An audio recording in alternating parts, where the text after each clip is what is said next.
Sometimes the world just needs a hero to help cut through all the noise. Well, now you have two.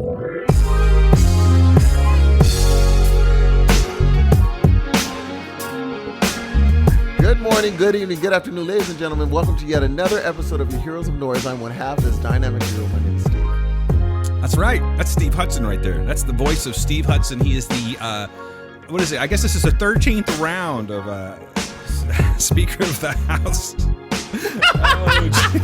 Yeah, basically I put my vote in for Steve. I'm going to nominate Steve for the next Speaker of the House. Ladies and gentlemen, welcome to Heroes of Noise. My name is Dan Ramirez. How's it going?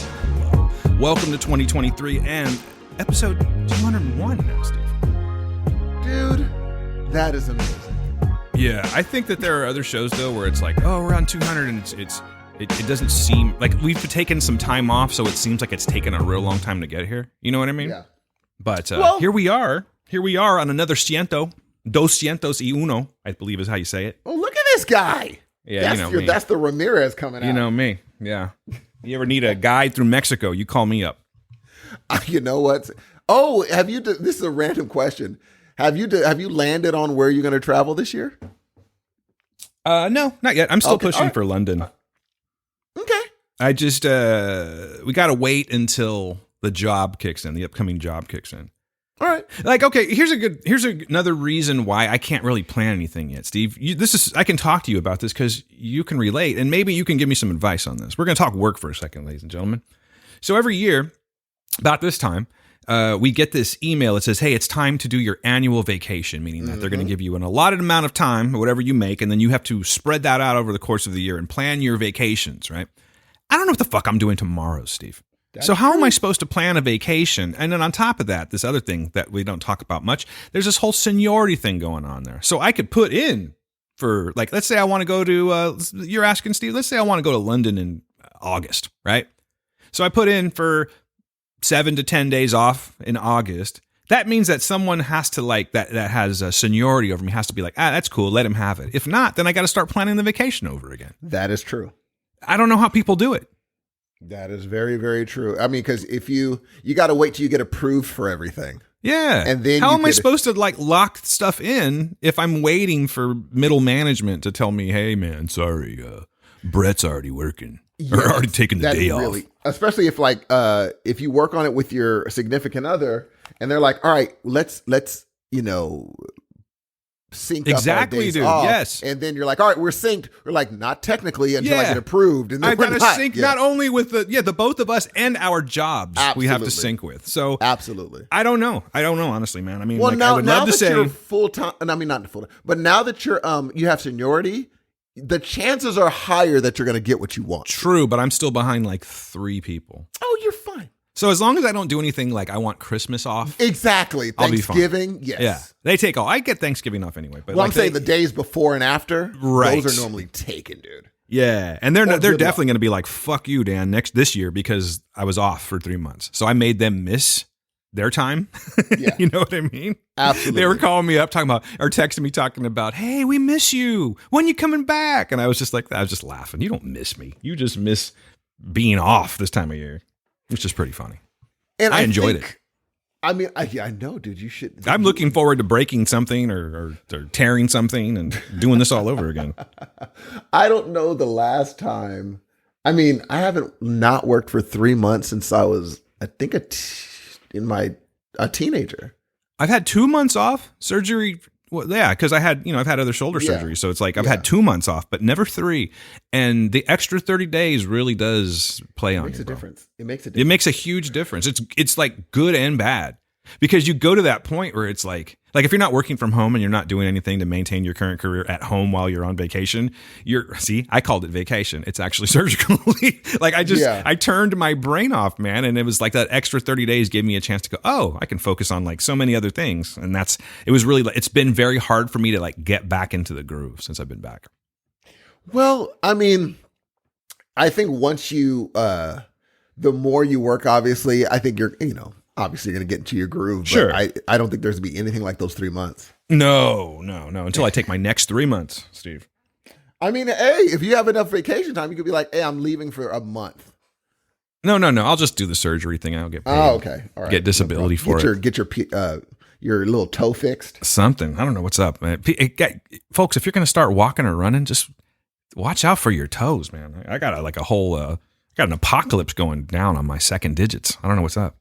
It's pretty gross. Well, actually. I think you should get it checked out, bro. I'm going to. I'm not an idiot. I'm just saying, like, I showed the doctor at first when it was just starting, and he's like, yeah, you're fine. Send me a picture in a month or something. So I didn't hear anything. But now the right foot's starting to do it now on the second toe, and I don't know what's up. I think it's my gait is what it is, Steve. You think so? It's my gait, yeah, because I'm walking like 7 miles. I was going 8, and I went, you know what? That's too much. That's too many miles a day. So I cut it back to like 6.5. Sometimes I do 7, but I think it's just too many miles I'm walking in the way with my gait. I think I'm doing something to my toes. Don't know what's up. Well, is there a reason, maybe your knees or something, that you don't, instead of going 7 miles walking, you just don't do 3 miles running? My knees. It's hard. Running's really hard on my shock absorbers, so I don't do it anymore. I used to run all the time.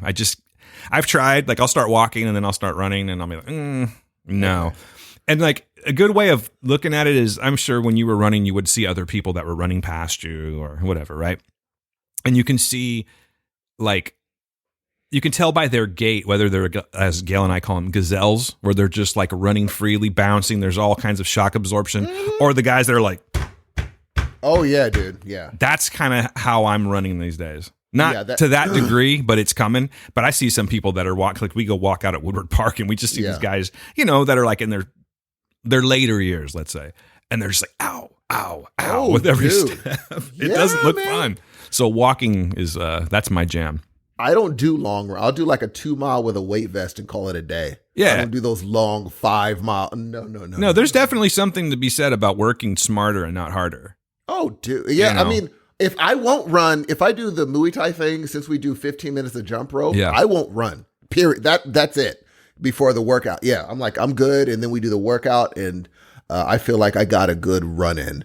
And then I just go to the gym. But dude, I those jogging days for me, I don't think that unless I have to, as in like, hey, I didn't work out at all, I was stuck doing something, then I'll do. But other than that, I just won't do it, man. Well, I don't know if it's because it's been the sole source of my exercising or something like that. But if I don't get it done, I start feeling like my day's not going right. Do you know what I mean? Like I feel like I'm missing something, and I really enjoy being out there, like getting all that sunshine and stuff, all that vitamin D. So I think I'll continue, but I think I'm going to cut back and start incorporating other stuff into, because I think once I'm clear in February, there's going to be some form of like a physical exercise that I'm going to adopt, and I'm not entirely sure what yet. I know weight training is going to be part of it, but I don't know, man. Maybe you will see me in that Muay Thai gym at some point. I'm waiting, bro. 9 o'clock class. Here's what I guarantee you. You know what's going to suck, though, is if you whip my ass or I do something dumb in this class, or I fall on my ass or throw up or whatever, I'm not going to hear the end about it on this show. Oh, you will, though, because I know people that did throw up and I never bring it up. Or if they had a bad day, I don't know, something in that room, like Cruz stays in that room. Yeah, it's like he's like, this is a temple. I get it. He's like, if somebody's having a hard time, the only thing, like if we do the sit-ups, like we'll do 60 weighted sit-ups. And if someone's not finishing, I won't move on to push-ups until I'm next to them counting off with them. Be like, come on, let's get it done. And I'm not like, oh, you couldn't hit it, huh? No. Because, I guarantee if you go once, you're going to be like, Steve, I got to do that again. Like, I know, because now your body's like, we can do this. We can do this. Yeah. This we can do. You know what I'm saying? I get that. My body's doing this thing right now where it's like, okay, Dan, you've been walking a bunch, but you need something else now. Like my body's telling me do something else. I don't know what it is. Stretch, do something. But I'm at this. It's really cool, man. I mean, we'll get off talking about all this kind of shit, but it's like, it's nice to actually hit the ground running when a new year starts versus going, okay, it's a new year. I'm going to get into the gym today. You know what I mean? Like I'm already there. I'm already in it, and it feels good this time. It feels like it's going to last. Yeah. I can't wait to see your picture on our hallway of the what do they call it? Oh, the Everyday Heroes. Everyday Heroes. Look at this walk down svelte guy. I'm so competitive, G. I'll be walking by like, look at this schlub. This fool didn't do nothing. Look, can't even smile right in this picture and shit. Gee, I would not pose for a everyday hero. I don't think I would either. First of all, I think I've told you, I don't think I'm very photogenic at all, and I tend to ruin pictures. So, oh my God. And I hate looking at myself in pictures. You know, there's a very rare moment where I'll be like, oh, that was a good picture of me. Yeah. So I don't think I would be like, let me look at that one real quick. Okay, hold on, let's get another one. All right, let me see. Yeah, what can you do? Got Photoshop? You know what I mean? I would not be a fun person to do this with. No, I couldn't do it only because I don't see the point. I really don't see the point. Like, I'd rather a person tell me I'm dope than to put it up on a picture. Just tell me. Like when I used to be in bands when I was younger, we would take pictures of our little band and stuff like that and have someone take a picture of us. And I'd always look good when it was one of those shots, you know, like where you're like looking off to the side or something. You're like doing something. You're not ready. Yeah. You're doing something. You know what I mean? But like if you're like looking at, it's always fucked up. I'm looking at the camera. It's like, which eye is looking at the camera? You know, it's just always something jacked up. Body dysmorphia, G. It's a bitch. Yeah, you gotta get it. You gotta be like, I'm a handsome lad. You just gotta let yourself know that. No, I know this, but it's just my mind doesn't want to agree to it. You know what I mean? It's like I see what's in front of me here. I'm looking at this, but it's just my mind's like, nah, it's an illusion. Hey, this is so random. Did you see that story about Nothing Else Matters? The song? Yeah. No. That Laz Ulrich put up on Twitter? No. What'd he do? No, it's good actually. He said Homeboy Hetfield did not want to put it on the album. Oh yeah, I knew that. Do you know how he wrote it? How he wrote it? I know he wrote it about an ex-girlfriend. This is so depressing because it's something I would have done when I was a herb. Mm-hmm. And so it just shows how young they must have been. Because I'm like, these guys must have been like 20. They're like, I think probably like approaching 30. Oh, Jesus Christ. He was on the phone trying to get his girlfriend back. Yeah. He's like, let me sing a song that I wrote. Ooh, like he sang it to her over the phone? Fuck. And Laz Ulrich was passing by and he was like, hey. He's like, no. And Hetfield was like, no, that's just for her. And you know what would make a great Metallica song? You were just singing these lyrics, man, and it was just like hitting me so hard. You're right, though. Nothing else matters except Metallica. Let's do it. But it was kind of a dude. Like if Hetfield was like, I don't feel comfortable. I was like, why would Lars push it? But then I thought of who he was. I'm like, oh, of course he pushed it. And he made him put him on the album. And Hetfield was like, well, good thing he did. Yeah. He's like, but at the time, he was like, come on, man. I'm trying to win this is... Lars Ulrich is like Gene Simmons, though. You know what I'm saying? Like all money. Can I put some money on this thing here? Can I make this into money that goes into my account? Then let's go ahead and do that. Hey, I can't hate on it, man. You know what? I'd probably do the same shit.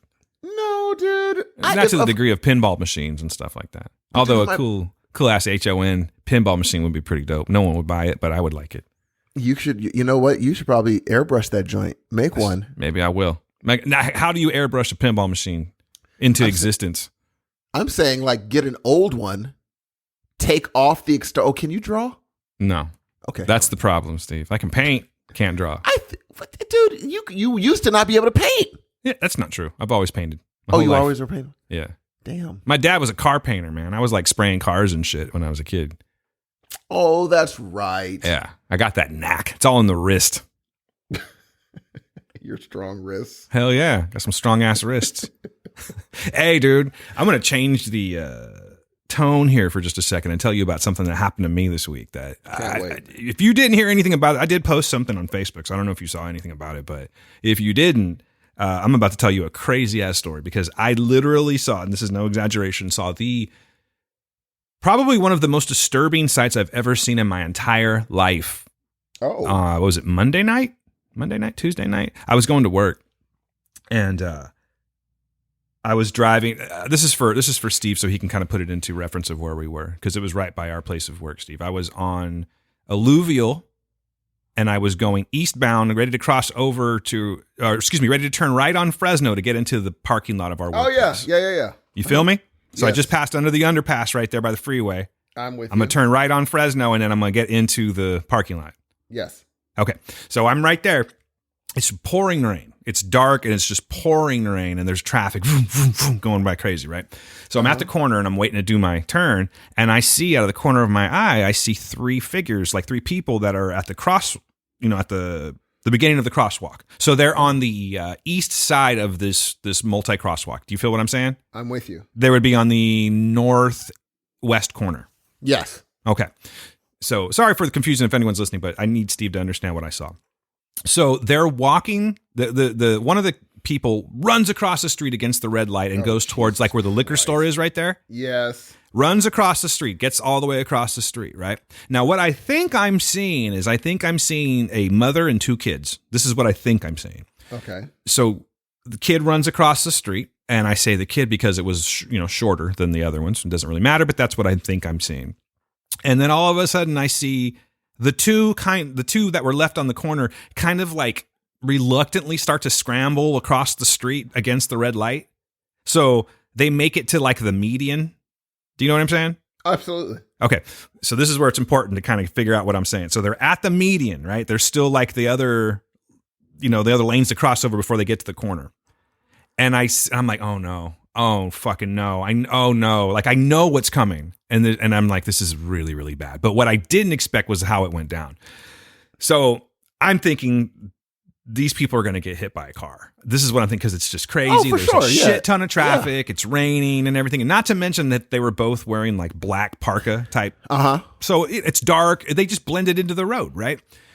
So, and this is all happening within like a split second. All of these things that I'm telling you, I'm like, oh no, it's going down. Oh shit, there's nothing I can do. Like I couldn't even roll down the window and be like, don't go, or nothing, because they wouldn't have heard me. Yes. So what I think happened was because what ended up being the one who I'm talking about right now ended up being an 11-year-old and a 13-year-old. Okay. Oy! 2 girls.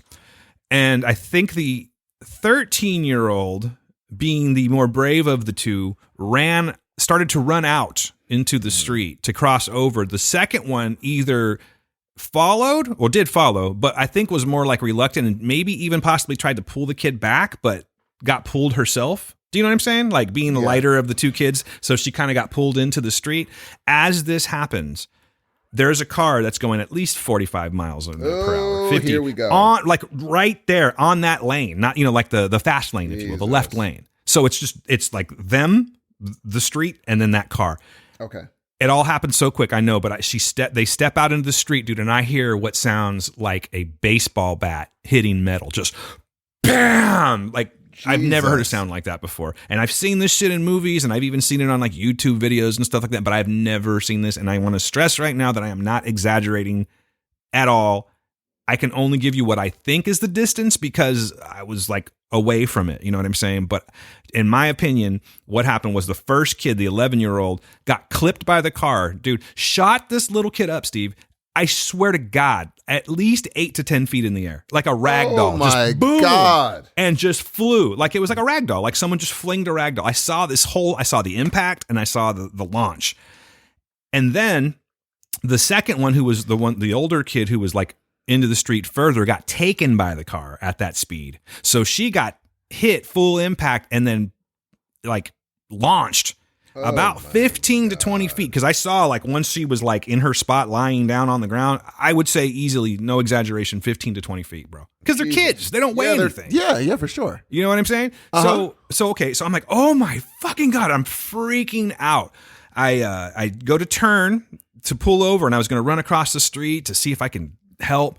But like there's a bus lane right there. And I'm like, oh fuck, I can't pull over in this bus lane because it's already like getting crazy now. So I had to do a U-turn. I come back around, I pull over, I run out, and I'm like running towards the little kid who is now the one that launched in the air like 10 feet. Yeah. Who is now lying in the street in a position that no human should be in. Like just picture like having like a doll thrown in the air and it just lands in this rag weird doll, yeah. So she's like that, not moving at all. Not moving at all. And there's blood just gushing out the side of her head. Oi! So I run over there. I'm like, oh fuck, what am I getting myself into here? This is I'm above. What am I trying to say? There's other people, but I felt like I am way in above my head right now. But I'm just gonna go because I feel like I have to. You know what I mean? But luckily, I go over there, and there was a lady that I guess she was like on the corner when it all happened, and she ran over there. So she was with the kid, and she's like, "It's okay. There's a doctor right over there." She points to the guy. Said, "Okay, cool. I'm gonna step away, let them do their thing." But when I went back to the street, I hear, oh, it's this little voice, and it's like, oh fuck, and it's the kid that made it across the street initially. So I go and I start talking to this kid, and I'm thinking, are you, because again, I didn't know who the older kid was. I still thought it might have been like a mom or something like that. But I said, is that your mom? Is this your family? He's like, no, those are my friends. They were walking back from the movies. They were walking back from the movies, and that makes sense. This happened. But Jesus. So I go, do you want me to call your parents? And he's like, I'm talking to my mom right now on the phone, who, my God, the mom, dude, there's just a certain level of ignorance that people have. I don't know if it's shock. I don't know what exactly it is, but the kid is bawling his head off, in the evening, it's raining. He's screaming into the phone that his friends might be dead. And and he's talking into the speakerphone. So I hear this whole conversation. And the mom's like, stop it. Nuh-uh. Nuh-uh. And I'm like, ma'am. I go, he's serious. He's serious. And there's this other lady too who was like staying with the kid. She's like, no, he's serious. We just saw something terrible, blah, blah, blah. So, okay. And then, oh my God, blah, blah, blah. She starts freaking out. And the kid said, my dad's on the way. So finally, this kid's dad gets there, right? And this dude is like, he's the machismo king, gets out of the car. Doesn't matter the nationality, but let's just say I won't go to the movies with him, okay? And so he gets out of the car, and instead of being like, oh my God, dude, are you okay? Come here. He's like, see, stupid, this is why I tell you not to fucking do it. Like, starts yelling at him. You're so stupid. And I know this probably didn't make it better, but I walk up, I go, hey, this kid just saw his fucking friends possibly die in the middle of the road, and you're over here, you don't even know what's going on, and you're just yelling at him. How about you take a look right over there to your left and see what the fuck's going on before you start yelling at your kid? Yeah. And then he like, oh, okay. But then all he ended up doing was just like, see, stupid, like talking under his breath and shit. Yeah. Total piece of shit. I just felt so bad for that kid. But long story short, I had to call my boss, Dave, and say, hey, I just saw something crazy. I think I may have just seen like a mom and her kid die. Like for real. I'm going to be late to work. So I ended up not coming into work for like a half an hour. I had to stay. I had to move my car because of fire. The paramedics came. They're like honking at me. So I moved my car and I couldn't get into the parking lot for whatever reason. So I ended up going all the way back around, and I pull back into the parking lot again, and I go and give my statement. And then, that's it. But I didn't see anything on it about on the news about it or anything that evening. But then the next morning I started seeing it. And apparently the 13-year-old, who I did see talking and moving around a little bit, is in stable condition. They're over at Fresno Community Hospital. And the 11-year-old, from what I know, is in critical condition but alive and breathing. So good, dude. But I couldn't believe it. I was like, I just watched life leave someone. Like, I've never seen any shit like that before in real life, and I hope I never see anything like it. Because speaking of walking, Steve, it's fucking with me now. Like, I'm not going to make a big deal out of it, like, oh, PTSD, and I'm going to make it all about Dan or anything, but I would be lying to you if I said that it's not affecting me. Like, it's been kind of keeping me from sleeping a little bit because I keep seeing the impact. Bam, bam, bam. I keep seeing it in my head. Especially, I think I would be a little bit easier with it if it was adults. I've seen some really fucked up shit in my line of work. I've seen hands missing. I've seen limbs like going in directions that they shouldn't go. I've seen big bloody gashes and everything. But I think it's the matter of it being two little kids that's fucking with me. You know what I mean? So like I'm like walking across the street and stuff now when I'm going on my walks, and I'm like really, really extra cautious and constantly looking behind me, making sure that no car is going to come take me out. It's very strange, but yeah. Oh, for sure, dude. That was my Monday, I believe. Oh, that was Monday. Or Monday or Tuesday. I think it was Monday or Tuesday. But yeah, it was nuts, bro. It was really, really crazy. And I hope I never see anything like that again. And folks, if you're listening, and don't let your kids run out in the rain. Like, you know what I mean? Just tell them, no, you can't go to the movies or something like that. They shouldn't be walking around at night like that. It just shouldn't happen. It shouldn't. It was the perfect storm for like a death. And I'm just so glad that nothing happened. Or at least no deaths have been reported so far.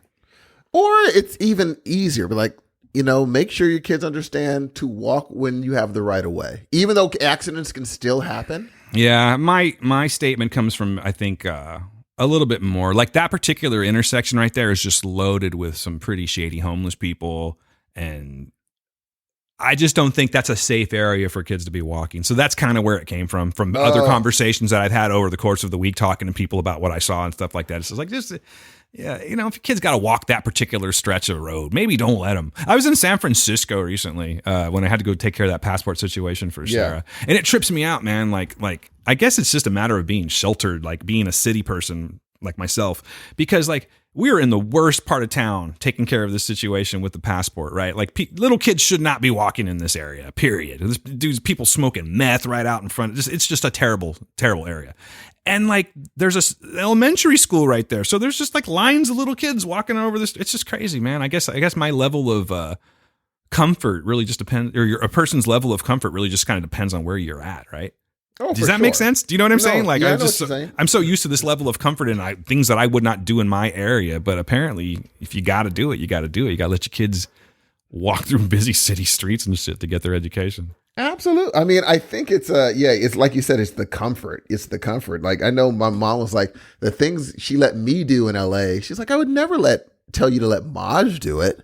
I wouldn't have him do that. But she's like, at the time, it's just what we knew. We were used to it. And I was like, yeah, it's just what you're used to, you know, and you never thought. And also as a kid, danger is never, I mean, you think I think you have an idea of what danger is, but you haven't been exposed to how crazy humanity is for long enough. Right. You're 9 years old. You don't have, oh, it's kind of scary, but I'm good. Whereas, like by the time you're 20, you've realized, oh, humans are nuts.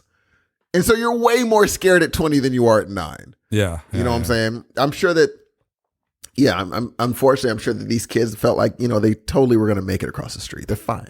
Because they probably never heard of people just getting hit by cars, or they've never known any kids that got hit by cars. So what are the chances that it would happen to them? I don't know if you like did a lot of walking around in the streets when you were younger and stuff, but it's like we've all been in that situation at least once where our buddy runs across the street. And I'm like, nah. No Rambo. It was like a game of Frogger, dude. That's how bad it was. Like it just shouldn't have happened. It was terrible. And it was on Monday, by the way, because I was thinking, man, how many fucked up things are going to happen in one day? Like that was the day that Jeremy Renner gets run over by the snowplow. And then, and also Damar Hamlin just dropping dead on the field for a second while they revived him. That was just a crazy, weird day of things that are of like uncommon things. You know what I mean? Yeah, we talked about that last night, as a matter of fact. This guy that really, he knows football. And I was like, well, break it down. What exactly happened?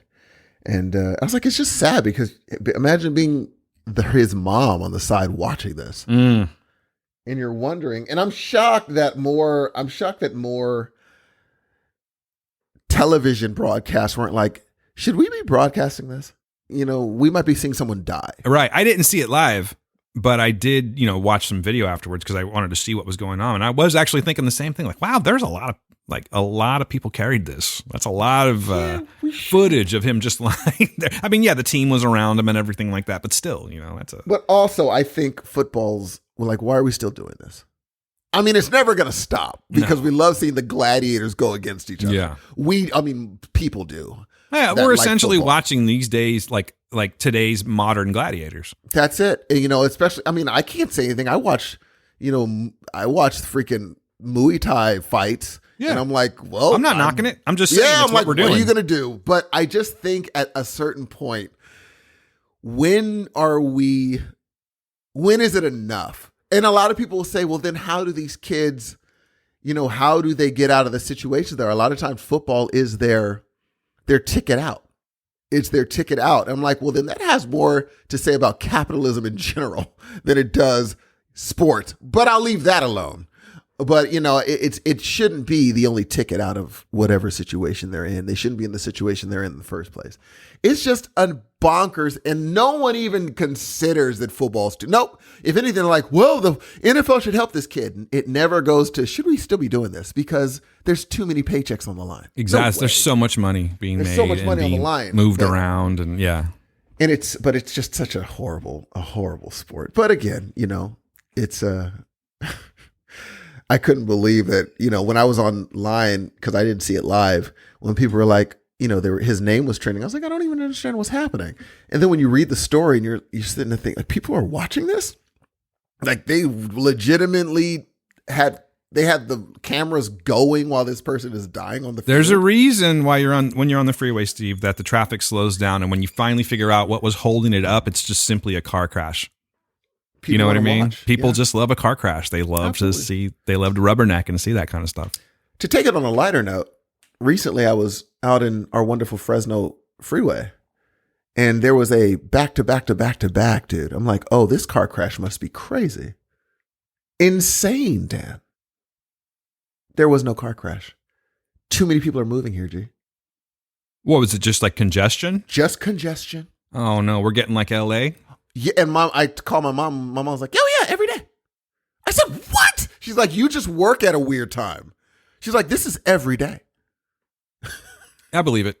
I've seen the freeway like southbound around like 4:30, between like 4:30 and 6. Dude, what it's not the pretty. hell? It's Remember not back LA, in the day, we were able to just oh, I'll be there in 7 minutes. Yeah.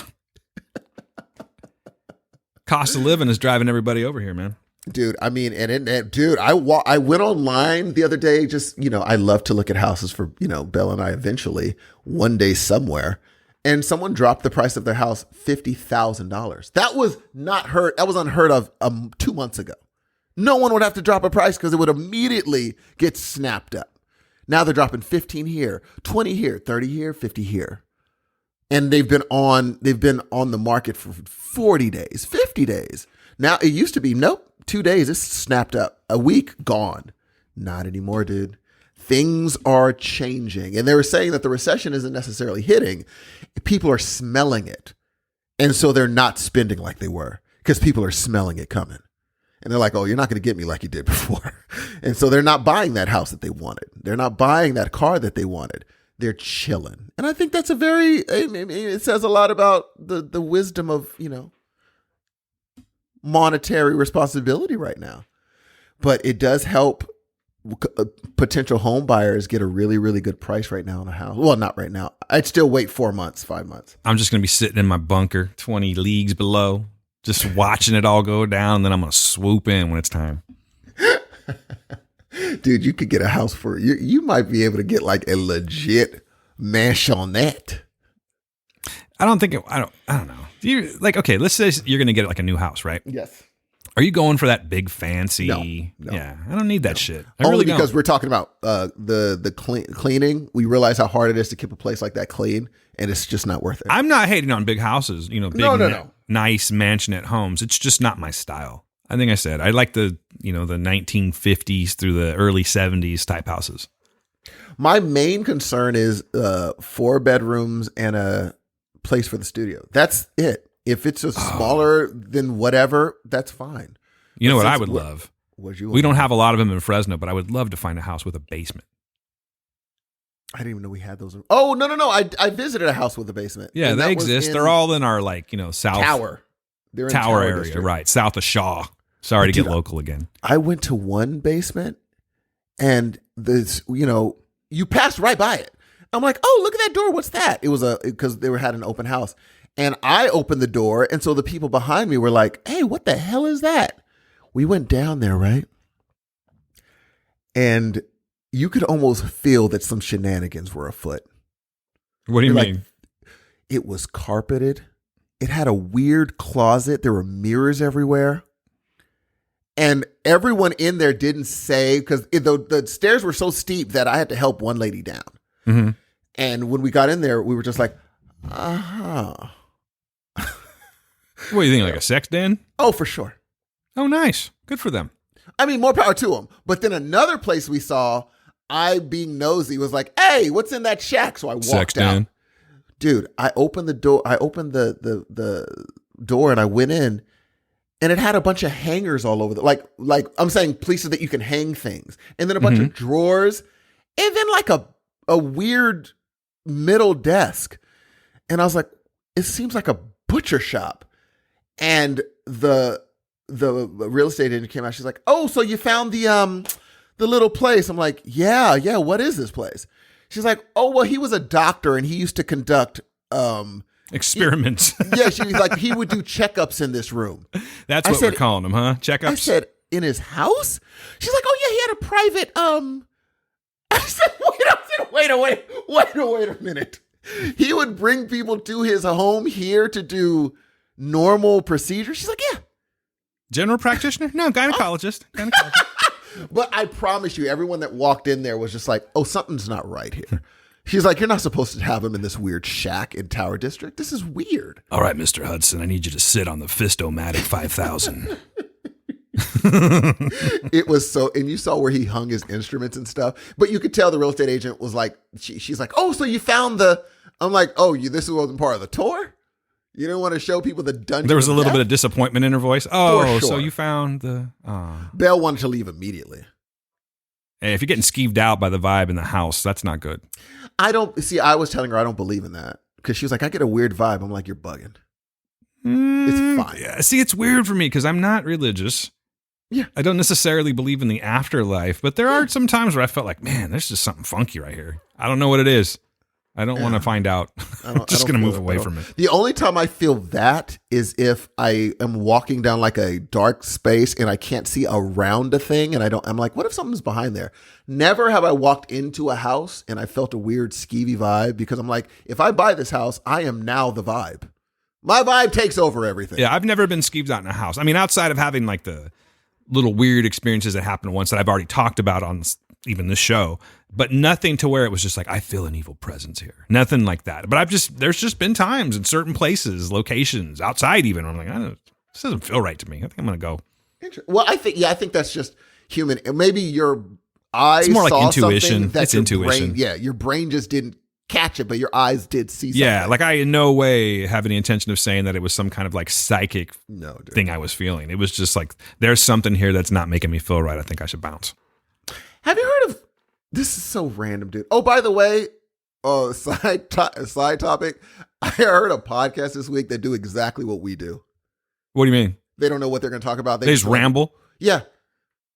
You're giving all our secrets away. I think they were supposed to assume that was the case, but I was now like, they how know. are you guys doing this for a living when we do the exact same thing, though? They don't do it any better than anyway.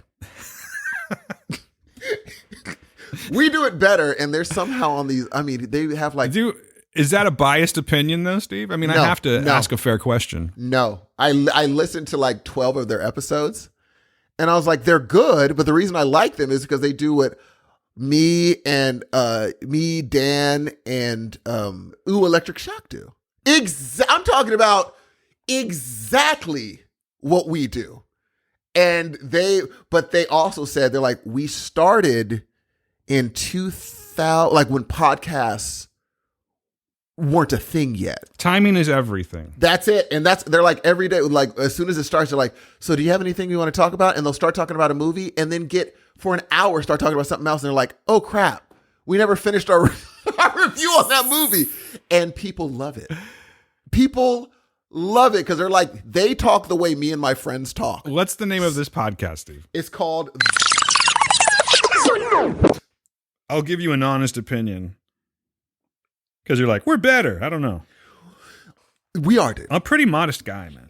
No, we're better. I think we're... And they're good, dude. They're the most listenable other than, our circle of podcasts. They're the most listenable. Okay, it's done. I'll listen today. And I know you're going to be like, oh yeah, they totally... Because when they're talking, next thing you know, they're talking about the business of movies. And then they're like, oh, crap. Let's get back to but they talk like friends. They don't do this whole... Do they have like one guy on the show that doesn't cuss? He's real straight edge. And the other one just does nothing but like dick and ass jokes? No. Okay, then they'll never be heroes of noise, Steve. Oh, no, they cuss like both of them curse like sailors. And it's weird for me to ask you this after years and years of recording together, but being that you don't cuss and you make it a practice not to cuss, in all honesty, is it like nails on a chalkboard when people were cussing around you? Not at all. Really? I don't even notice it. I don't even know. As a matter of fact, Belle used to not curse around me, and I told her you have to because it's been proven that the people who cuss are technically smarter. Cussers are smarter. So I'm like, don't negate your intellect on behalf of my silliness. I don't think it's silliness, bro. It's total silliness, Jay. But now it's the sunk cost. It's the ingrained. Sunk cost thing. Yes. And also my brain is like, but you haven't done it in so many years. It's like, okay, now it's just sunk cost. I put so much into it that I don't. Was there a time in your life where you were just busting out F-bombs left and right? Dude, I was a curse. But the thing is, I was the best at it though. Like I'd make people die because of I'd make up these curse words and they're like, dude, Steve, but they'd always have to tell me, hey, dude, we're going to, have dinner with my mom. So can you, I'm like, what do you think I'm going to do around your mom, dude? Your mom's known me since I was 12. You think I'm going to go around there acting a fool? And you know what I'm saying? Yeah. The weird thing is the cussing never got when your friend doesn't trust you. Hey man, dude, I need you to try. What are you going to say? Because he thought I'd slip. He thought I'd slip. And I did. Hey, Mrs. Williams, how are those tits? Like, what are you going to say? I did slip a few. Like, if something dropped on me, I'd be like, oh, and I'd say, because it's my natural, because something dropped, I didn't have time to, like, catch myself. Yeah. But they never cared. I think the biggest thing was nigga. A lot of families, I could curse whatever, but some families, when I said that, they'd be like, hey, whoa, whoa. And I'm like, all right, I see what you're doing. Black families? No. I was just wondering. Yeah. No, it's funny. I think the most I got, obviously, other than white folks, Hispanics were really shady about it. They're like, is that okay to say in the house? Or Oh, Hispanics love saying that word. They do when I'm not there. I don't know why. Hip hop. I just don't get it. Hip hop. And also, it seems weird. Like I don't know. It just seems weird. No, I totally get it. I totally get it. And I think, I know for me, I say that all the time, to the point, I have to be careful when I'm in the main facility. I have to really tone it down, because if I'm talking to like Joelle, I talk like how I normally talk. And if I'm around someone else and I say it, Joelle will be like, hey, bro. I'll be real with you. There was this conscious point in my life where, because like I never ever said the word, like, how am I trying to say it? Like I never called anyone that, first of all. And I never used it just to use it. Yes. Right? However, listening to say like Ice Cube's America's Most Wanted or something I admit it. I was saying the word, but then it just got to a certain point where I'm like, I don't feel right doing this anymore. Totally. I don't know why I can't do it. It's weird. I can't do it. It's just strange. Well, the thing is, if you go to these hip hop concerts and Jay-Z's telling the crowd to repeat after him, what are you going to do? Unless you were with a white friend, or unless you were with a black friend, I'm sure white folks was like, I guess we got to repeat it, right? And, you know what I'm saying? And so, I mean, you can kind of blame it on them. Like when you have a whole SoFi Stadium repeating after you, I mean, there's going to be a lot of people. And I'm sure there have been situations where people leave the stadium and don't look at their friends the same. I can guarantee you. There's a reason why I've never like rapped a karaoke song, or karaoke a rap song rather, because I would hate to slip. What about Vanilla Ice, G? Come on, man. I think I could totally do Vanilla Ice. I bet you could. I think you are Vanilla Ice. I could do. I'm just snap! I'm playing. I can't do Sir Mix-a-Lot. I realized because Baby Got Back came out. I was like, damn, I really don't know this song. I tried it one night and I had a few too many in me, and I actually handed over the microphone to a friend. I'm like, I can't do this. Here you go. I just handed it to him because I knew he could. Walked off mid-song. He went back up and finished it. Gee, I would pay money, Dan, $100 if you would sing an Anthony Kiedis song on karaoke as Anthony Kiedis and let me tape it. Because you do such a good Anthony Kiedis that I'm like, I need a whole video of this. So do Don't Stop, and just I would just videotape you doing it and see the crowd stop, be like, dude, this sounds just like that cat. I don't know if it really does though, but you do. You sound just like Anthony Kiedis. And as you're telling me this, I'm currently scrolling through Apple Music trying to find like Red Hot Chili Peppers karaoke. And I couldn't find it. Do they not have it? I just don't see anything. Hold on. Let's do this. Let's see. Nah, I'm not. Sadly, Steve, they're not going to hear me do that right now. Oh, no. But I'm saying we're going to do it in person one day. Okay. Like, that's what I'm saying, like at a bowling alley. And I'm saying now's better time as ever, dude. Why not? Why not? I'll do a little Kiedis. Hey, in conjunction, I know I've asked you this before, and I forgot your answer. Are the Red Hot Chili Peppers overrated to you? Yeah, man, come on. Okay, just making sure. I don't even know how you can forget that answer. Just making sure. Yeah. Because when they filled SoFi, I'm like, oh, I think Dan doesn't think that they should have. I'll entertain one more time. I just think that they're a very talented band that makes music that I don't care for. Musically, sonically, I think they're great. It's just Kiedis. I just can't do Kiedis. But I like their music. I think that, matter of fact, I heard Howard Stern's, it was a repeat because he was on vacation during the Christmas break. But Chili Peppers were on there. They just released their newest album, which I don't know what it's called. But they played a song. And maybe I can give the name of the song. It's like a new one. It's called... People love the song, the album. It's called... I don't see the name of it. Oh, well. Anyway, I didn't really care for the song very much, or his lyrics and everything, which I never do. But the music was really good. I'm thinking these guys are, they're getting up there, but they're still killing it. It's Flea. Yeah, Flea's groove is just insane. All right, well, another question. Other than Coheed and Cambria... Mm-hmm. Which, again, I'm falling out of them, too. I'm on a break. Okay. We're on a break. As of the last year, what is an underrated group that you've just came up upon and you want our listeners to know, be like, hey, they're underrated, they're not super popular, but check them out? God, you know what? You got me on a... Back in the day, I'd be like, oh, yeah, that's easy. And I'd say somebody. But honestly, man, I feel like I'm at this weird spot right now where I am out of touch with newer music. Oh, wow. I am. I mean, I think you are, too. I'm actually in touch now. Are you? Okay. No, I don't know. I now. I don't like it, but I've said I need to at least have my finger on the pulse of because there's been times where they've been like the music award goes to this, and I'm like, I don't know anyone in the category, not one person in this category, so I can't have that happening. So you're talking about up and coming artists.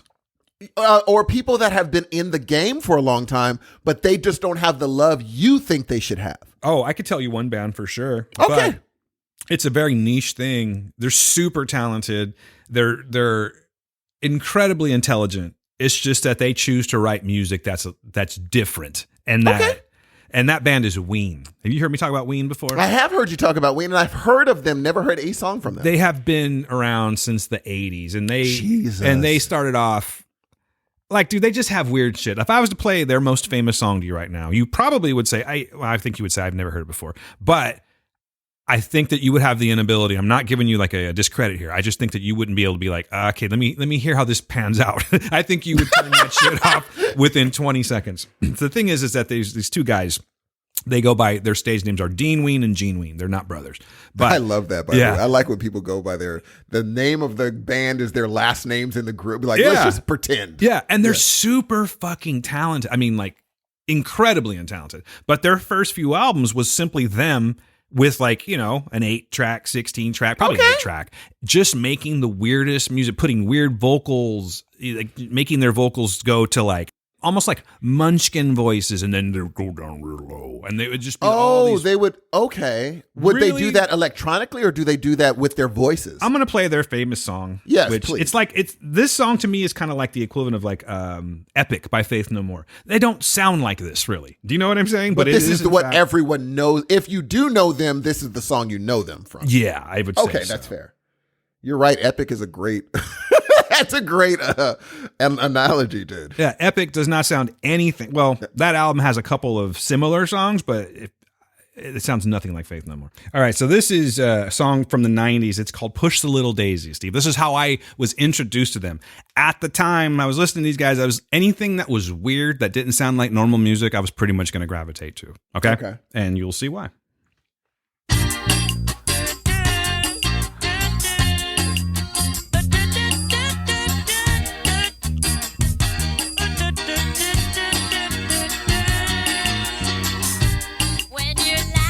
See what I'm saying?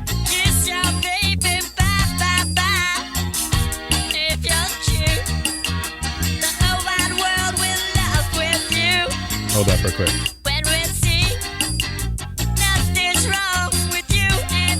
There we go. About a user of your love. I can't get enough.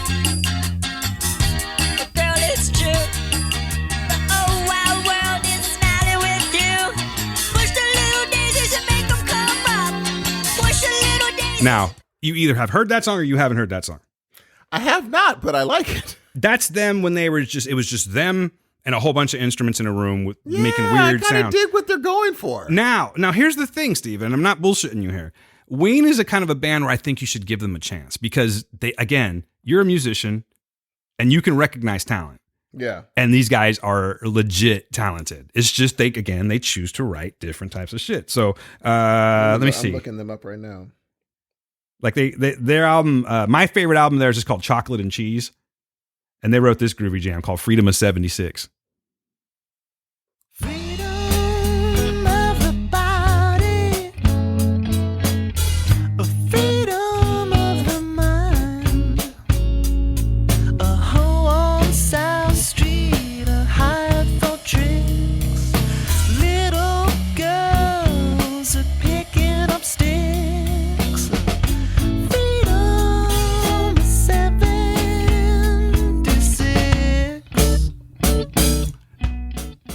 groovy shit. Wow, Prince is one of his biggest influences. Yeah. Oh, yeah. Thank you. That's exactly what I was going to show you right now. That's funny. And you can hear it. This is off of their album. It's one of their first ones. I think it's God, Ween, Satan is the name of the album. And it is called... That's a funny name. Oh, here we go.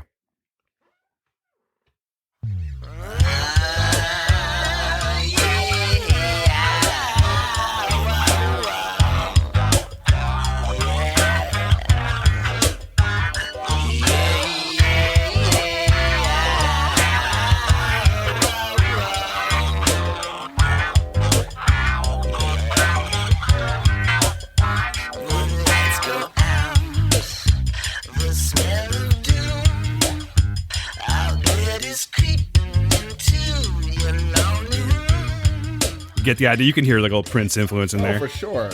That song is titled MLLYP, Steve, and I'm going to have to... It's a sexy song. So write those letters down and figure it out. LMLYP. My something loves your... LMLYP. Let me lick your... Here you go, buddy. Yeah. But anyway, like they range, like, I could just sit here and give you like this workshop on how different their music is. Dude, good. Listen to Ween. As a matter of fact, I think I might have to make you a little playlist because I think I'm just going to start from the beginning. This is one of those where I'm just, because he calls Prince his John Lennon. He's like, see, that's my John Lennon. Whereas my John Lennon is John Lennon. He's like, Prince is my, and you know what star quotes them as his favorite band? Oh, Anthony Kiedis? No. Jesse Eisenberg. Oh, Jesse Eisenberg. Which makes... They're great, dude. I saw them on my birthday last year. Not this last year, sorry. We're at the beginning of one. So 2021. And we're going to Las Vegas on March 17th to see them again. Gail and I are going to go to Vegas. You said since the 80s? They formed in the 80s. Their first album came out in 1990. But I think they've been jamming together since like 84. Dude, that is such a long... And the thing is, have they ever been a stadium band? No. Always theater. Let's see. That album, my favorite album came out in like 94, I think. Yeah, 94. And they were playing. Have you ever been to Slim's in San Francisco? It's no longer existing. But Never. It's a nice size venue. I would say probably 500 people. That's a good amount of people, dude. But the last time I saw them was in Oakland's Fox Theater. And that's probably a couple thousand, maybe. That's where it was packed, and they sold out 3 nights in a row. Gee, that's a really good career. Like you don't have to be SoFi Stadium.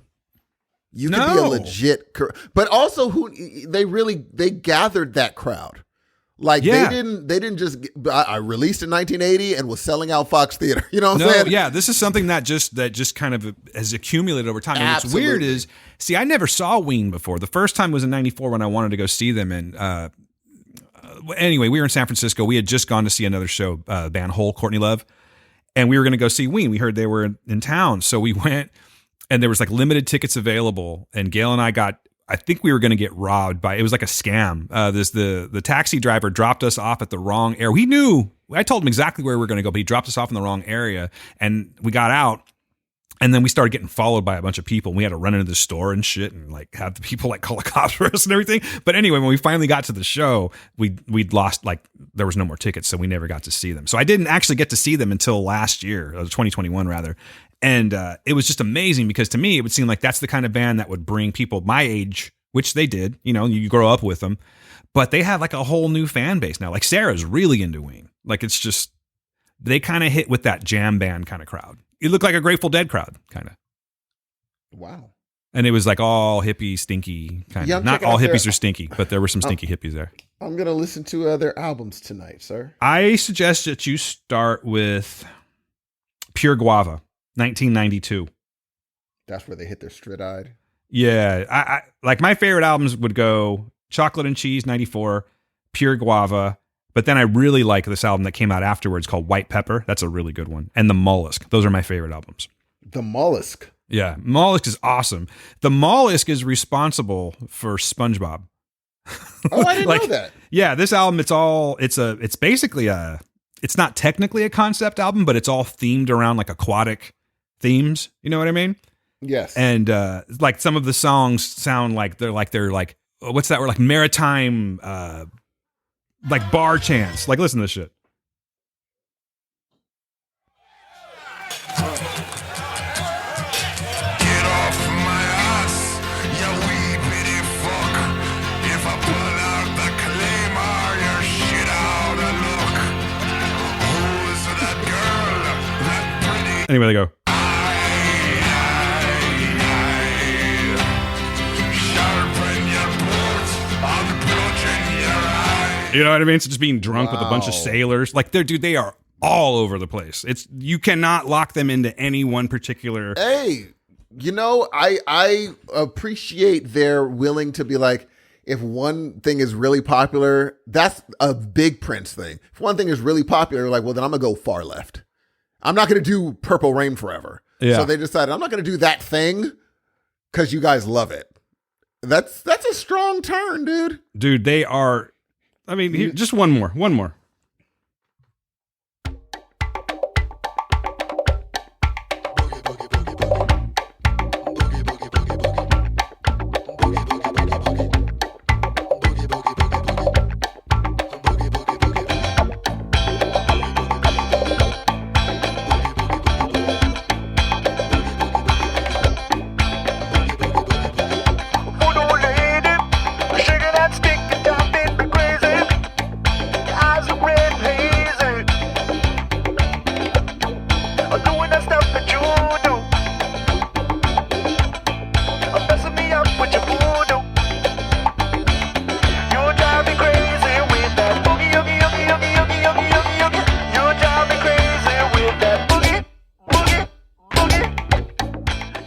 All over the place, dude. So I'm actually very curious now. Like, if you are even slightly interested in taking on Ween, I got to hear how that turns out. I will definitely let you know. Cool, man. I'm playing you some of their weirder shit, but like once you just kind of get into the album, you're like, oh yeah, these guys really do. Like, they know their instruments. They're not fucking around. They're just. I appreciate anyone that's willing to take chances. Yeah, for sure. Hey, speaking of taking chances, and then we'll get out of here, dude, because I have to know. So for years and years and years, one Steve Hudson has just talked so much about a particular movie. Yeah. Not only you, lots of people saying that it was one of the greatest movies of all time. And the theater box office results definitely showed that. James Cameron at his tops, and that it couldn't be done. Maybe it could be done again, maybe it couldn't, but you were definitely in the James Cameron camp of he's going to do it again with Avatar. And Avatar: Way of Water came out just a few weeks ago. I saw it the opening night, and I think you just saw it last weekend, if I'm not mistaken. I did. Mm-hmm. So you were a champion for Avatar, were you not? I was a major champion. Major champion. Yes. As a matter of fact, I remember when Endgame was going on, there was a debate about which movie's better, and you were really into this movie. So now you've seen it. You saw it in IMAX 3D, correct? I did. Steve, what did you think of Avatar: The Way of Water? I will say this. Number one, we all know that James Cameron is one of the best directors alive. He knows how to direct a movie. I knew that going into this. I knew, okay, the movie is going to look amazing. I don't know why people are just like, did you see how good it looks? I'm like, yeah, he had a little while to work on that. Yeah, a little bit. He had a little bit of time. I wanted to know, is the movie good? And dude, the best I could give it was okay. Really? It was okay. In comparison to the original? I like the original blew my mind. Even it blew my mind so much that the terrible story was overshadowed by how much it blew my mind. Okay. This one, I'm like, if I make an album where I'm I'm killing the guitar, killing it. They're like, dang, he's good on the guitar. Then I do it again and it's the same thing. They'd be like, okay, we get it, but can you sing or anything? Or is that your thing, you think? We're like, no, but I'm still, but like, yeah, we know. You did it before, though. That's what James Cameron did. He's like, hey, blue people looking amazing. Got some green ones next to some aquamarine ones. What's up, G? And I'm like, yeah, I got it, G. Yeah. And then here's how bad it was. I looked at my watch, G. Well, come on, dude. 3 hours and 12 minutes. I should have been immersed because the first Avatar, I didn't even think of it because at that time, that Avatar was extremely long because we didn't have movies we did, but not many. So I didn't even check my watch on the last Avatar. This one, let me tell you how it went. There's a part where they're in the water world, which is great, that I kind of had to pee. Kind of. There was a drizzle. I walked my happy tail out. Oh, yeah. I peed twice. And I didn't even really have to go. I really didn't have to go. But I knew I wasn't going to miss anything. And I came back in and sure enough, didn't miss a thing. All right. Did you enjoy the story better this time or last time? I think he doubled down on that ridiculous thing. Here's what he did. So the outside, a lot of people didn't like it before, is this outsider from the main world comes in, learns these people's culture within a month, right? And is able to do it better than they can. Fight better than they can, all that stuff. Because he's in the U.S. military, Steve. Bingo. This time, he goes to a water place and learns how to do what they do for all their lives in no time. I said, we did it again. We did it again. Now the whole family are fast learners. Because everyone was like, you don't even have the arms to swim well. It's going to take a long time for you to learn and then in one brief cut, like a cool little cut with music, he learns how to fly the thing. Your tail's all shabby in comparison to ours. But somehow, right?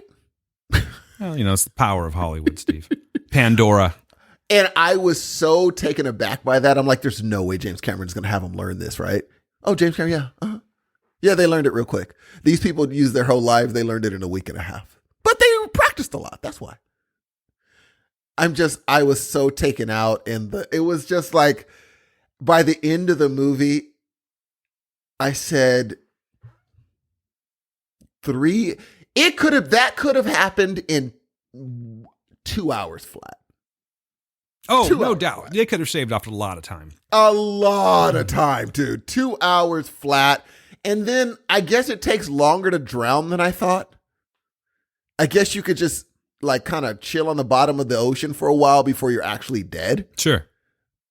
In James Cameron's world. Absolutely. It's Pandora, Steve. And that's true. And you don't need CPR. You just come out, get on a rock, and you cough up. You're fine. Yeah. And I don't mean to repeat myself, Steve, but it's Pandora. You're right. Yeah, that's all. Yeah. Okay. Dude, I was not. So this is a step down. Oh, dude. Okay. All right. Fair enough. So what do you give it?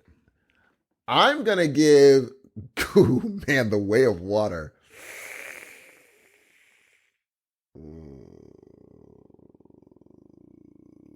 2.5 out of 5 brutal whale killings. Okay. All right. So you know how I feel about Avatar. Not a fan. Saw the movie, rewatched it for a podcast, I believe, one of the hours, just to sort of give my fair opinion of it being removed for several years from the movie. I think over a decade. And I still felt the same way. I get it. I understand what James Cameron was trying to accomplish back then and how he did accomplish it and how that movie got to where it was financially, box office wise. I get it. It just wasn't for me. And I think a lot of people felt that way. So I go into The Way of Water trying my best to not be biased. Like I really want to give it a shot because to me, the thought of James Cameron putting out a movie such as this one, so far like in the distance of when the last one was, reminds me of like Guns N' Roses' Chinese Democracy. Like it's going to be a disaster. You know what I mean? Yes. Like why are we even doing this?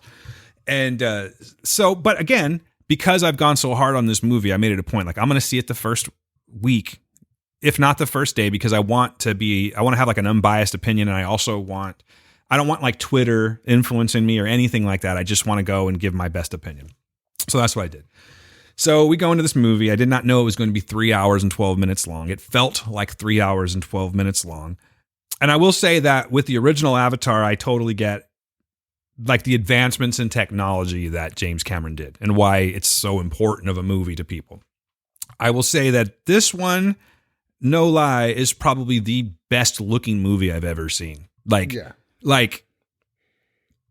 The 3D is just insane in this movie. The IMAX 3D is just, it's bar none. I've never seen 3D like that in my life. It was fucking beautiful. Like, it's so, the thing is with the world of Pandora is that it's so alien. And even though it's so realistic looking with the 3D technology that they're using right now, it still felt like a video game kind of to me, just because my brain didn't want to wrap it around that it's, oh, this is just another world, if that makes any sense. Like, I'm still seeing it as a fictitious place rather than being fully submerged into it. But that's not a takeaway. Actually, I guess I just saw it for all that it was, as much as I could see into it, and I really, really enjoyed that technical aspect of it. I found the movie itself to be dreadfully long, but at the same time, as much as I did not like Avatar, I found that this to me was a little, like, quite honestly, I think I'm in.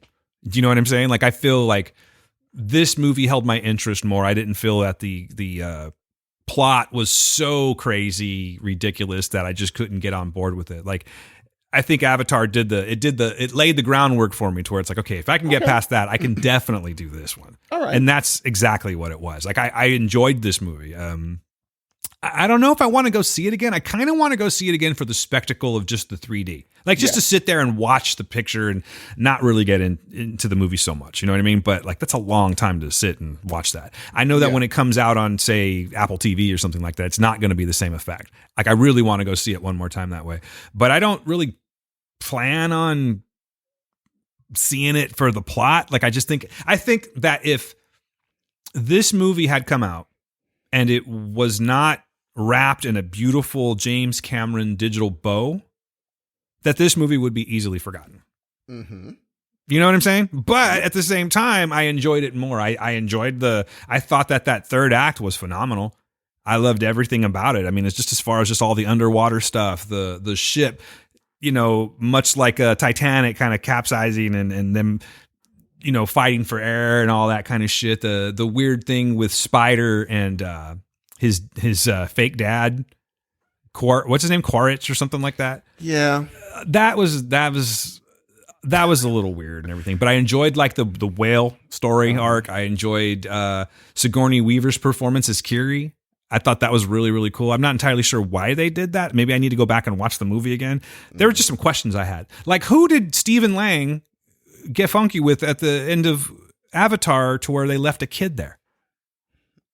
I have zero clue. Yeah, it's like one of those things we just had to assume, right? I mean, it's Avatar. It looks so great. Yeah, that's it. It's just, but look how shiny it is. And exactly, that's the thing. Dude. So that's the thing. I'm trying to be. I did enjoy this movie more than the original Avatar. Yes, that's a fair thing. Yes. I really appreciate, and I did see the other one, and I can't remember. I think IMAX was in Fresno when that one came out. I'm pretty sure I saw it then. I just didn't get wowed like I did on this one. Like, I walked out going, that shit looked really, really cool. But unfortunately, this movie is simply that. Like, I'm in it. I'm going to continue to watch these movies now just because I invested over 6 hours of my time into the Avatar world. So yeah, I'll continue on until I just can't anymore. But I don't really think that the level of storytelling has really improved. It's a better story, in my opinion, than the original Avatar, but I don't think the level of storytelling has improved at all. And I don't think that Stephen Lang, be it in human form or in Avatar form, is a great antagonist in this movie. I think he's a pretty good antagonist. I like him in Don't Breathe, but I don't know. He just seems super cheesy to me in this one. And that has not changed at all. And then another thing that I find fault with this movie is, why would you, I mean, maybe he just wanted to be in the movie. I'll give him that. But why would you hire someone like Jermaine Clement and then not really use him for anything? Yeah. You know what I mean? Or Kate Winslet, for that matter. Yes, she was what's her name? Ronell or something like that. And yeah, but her significance in that movie, like Kate Winslet's, what am I trying to say? Like, her contribution to that movie, to me, was like the equivalent of, oh, God damn it, I'm going to forget her name now. 13 going on 30. Her friend. She's in Reboot. What's her name, Steve? Reboot? Yeah, the TV on Hulu. Reboot? Oh, you mean the white girl? Yes, what the hell is her name? I always forget it. And I like her. Yeah.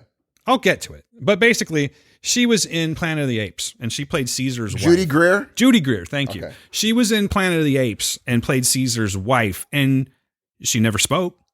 She just went, As wife shouldn't. Yeah, hey, if you didn't say it, I was gonna. Amen to that, baby. It's all truth in 2023. Just kidding, everyone. Just joking. It's a little bit of New Year's fun. Just New Year goofing is all we're doing.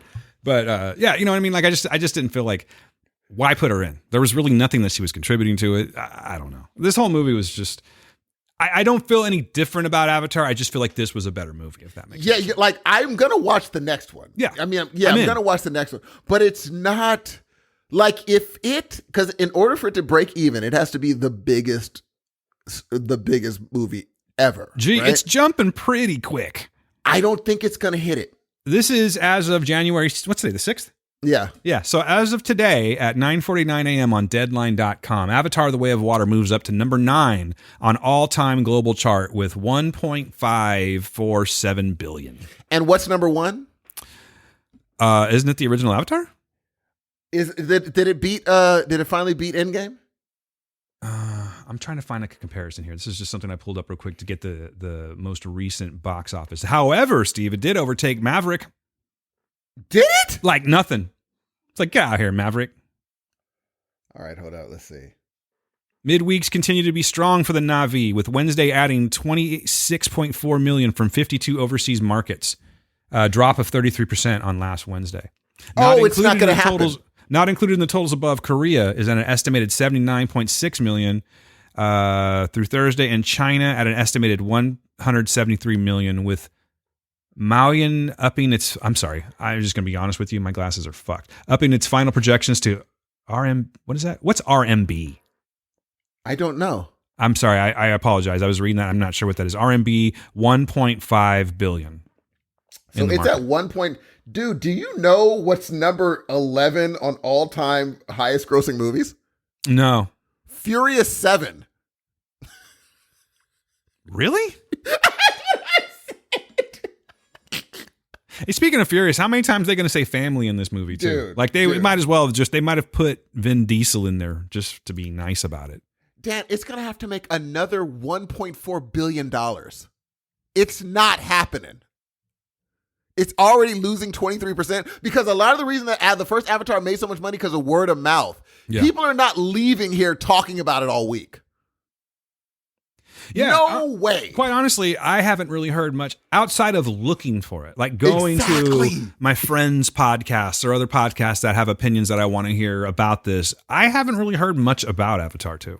Not even kind of. No one, like before, I couldn't stop talking about it, too. When I left, I was like, I was like, no, you were a part of a special crew, man. A lot of people felt the same way you did. Loved it. But this time I listened to Pop Culture, their review of it. I think I'm really with, like, Jake was like, hey, kind of not buying it. I'm like, yeah, I know. I thought I was the crazy one. I'm not buying it. Yeah. It's not terrible, but you're kind of looking around being like, am I? But then again, this time I'm not looking. If you listen to enough reviews, there's always one person, at least in the room, that's just like, yeah, it wasn't really, that didn't happen in the first Avatar. Everyone was like, we've never seen it. And then I didn't really like the variable frame rate, where for a while it's just normal 3D, then all of a sudden it seemed like you were in a soap opera. Yeah, that's what I was going to say. Like, it's crazy because like that's a higher frame rate, correct? Yeah, it varies. It'll be the way they shot it is for a while it will be normal, but certain frames, for certain rates, all of a sudden it'll be like right in your face. You're like, yeah, that takes me out. It feels like I'm watching a soap opera. But then back to normal. Yeah, I never really knew what to call that, but I did say that to Gail. I'm like, I feel like I'm watching like a 70s sitcom now. It feels live, dude. Or how that live look to it. I don't know how to explain exactly. It. Yeah. I did notice that. I don't like that look. And then some of the like when the boats would hit something and then the people would fly out, it just looked like a video game. It didn't even look like real people at all, dude. But I guess they had to put all the attention onto the Na'vi, which makes total sense. I mean, because I will say I have never seen water rendered that well. It looked like water, dude. Yeah. I said, wow, this is amazing. But it's so that it just shows how the story was so lacking because even that couldn't, couldn't get me. It still couldn't get me enough, dude. No, I feel you. And that's how I feel like Cameron's not writing like he used to write. No. He's just not. Yeah. You know, and he even got help. He got help, and even still, they were probably like, but Cameron, though, Dan. Of course, I guarantee you, if they had lunch yesterday. Huh? Oh, you knew? Oh, yeah. Perfect. Go on. No, but I know that even if they had ideas, it feels like Cameron's like an alpha. Yeah. We're going to do this instead. Exactly, dude. I have a feeling that happened at least once where they're like, we should probably do this. And he was like, yeah, wrong again. I like to say this about certain people, and this definitely fits that category where I feel I can say this and be accurate, accurate, if you will, Steve. Accurate, yes. This is a classic case of yet another person, in this case, James Cameron, smelling his own farts. That's it. Absolutely. He's just smelling his own farts, and he had like 13 years to smell them. Yep. Yeah, so like that's the thing. I'm not hating on this movie like I have been with the other Avatar. No. This one to me, it's terrible. like this one to me is like, listen, you said that you were going to come out and you were going to impress us with a new type of technology, and guess what, buddy? Job well done. Totally, because I am fully behind the technology that they're doing. Absolutely. Yes, I agree with you on the variable frame rate thing, but still, for me, it didn't take me out of the movie. I left super impressed with the technology of this movie. Absolutely. However, like I said earlier, you take all that shit away, you have yourself a pretty mediocre movie. That's I'm not recommending to people because, quite honestly, we've probably seen it 100 times. Dude, which movie did you talk about more, this or Top Gun? People to be like, go see that movie. Top Gun, for sure. Absolutely, Top. Yeah, I talked about. To be honest with you, I talked about Mission Impossible trailer before Avatar more than I've talked about Avatar. Totally, because that shit was like. I know we talked about that, but what did you think? Seeing it, you did get to see it in the theater, right? Dude, let me tell you what happened. Remember when I text you? Oh, yeah, the thing broke. Yeah, it broke, so they had to start it at the movie. Oh, bummer. Like they're like, the light's not working? I had to wait there for 30 minutes before the movie started. Well, but I would have loved to see, I was looking for, you told me, you're like, oh, dude, it looks, they didn't show it. That's a shame. Do, dude? But well, I mean, wish I would have seen it. Hey, you saw it anyway. You did see what was Tom Cruise. The stakes, the high stakes that this man gives himself is just crazy. Oh, what did you rate? Avatar? Okay, so again, I did enjoy it more than the original Avatar. I enjoyed it more than you did, apparently. The story it held my interest, but again, it wasn't fooling me. I knew exactly what we were dealing with. So I will give Avatar, based mostly on technology alone, I'm going to give it a 3.75 out of 5 severed hands. Yeah, you know what's funny, dude? That's a good rating. I do believe that he's definitely a better technologically savvy director than he is script writing. Yeah, like he's like he's kind of like Lucas in a way. Yes, because we had never seen anything like T2. T2 blew our freaking. We're like, look at and the it was guy a great coming story. Back together. Oh, you know what? That was a good story, dude. It was a great story. You know what? You're it's right. It's my favorite Terminator movie. Shoot, so he can do it. Yeah, he totally could. And I mean, Titanic, some people liked it, some people didn't, but I enjoyed Titanic. Right. You're totally right, dude. Suddenly he dropped off. You know how good you have to be where everyone knows the ending of the movie and they still feel surprised? Yeah. That's how good you have to be. So he can write a good... I just think this one, he's so focused on the visuals. Mm-hmm. And like they said, they're like the fourth and the fifth are going to depend on how good the second and the third. Second, I think it's enough for them. I don't know, though, dude. Didn't he say he has up to 7 sequels? He has a bunch ready. It's crazy. I don't think we'll make it. I don't think that this franchise will do the numbers it needs to get to 7. This isn't Harry Potter. If they gave him as much money as they're saying they did, I think a CEO is going to look at these numbers and be like, yeah, for any other movie, these are great numbers. We gave you money where you have to be the biggest movie of all time to break even. And you did not hit those numbers. And you expect us to fund. That means they got to give away $3 billion for the next 2? Mm-hmm. That could cripple a movie theater. And also, this also gives Tom Cruise a lot of leverage where he's like, look what they gave James Cameron and look what he gave them. Look what you gave me and look what I delivered. I don't ever want you guys saying no to me. Can't argue that. You know what I'm saying? Can't argue that, dude. If I ask you for $1 billion, you know what should be in my mailbox when I get back to my office? A check for $1 billion. This is the truth, man. You know how I've always been about Tom Cruise. Like, yeah, I dig his movies, but he's crazier. all get up. He is. I don't even care if he's crazy as all get up anymore. Look, with the last few movies this dude has put out, I'm like, bring it all, Tom. And I guarantee you, this fucker will end up in space filming. Oh, no question, dude. And he made us believe that Henry Cavill was a villain.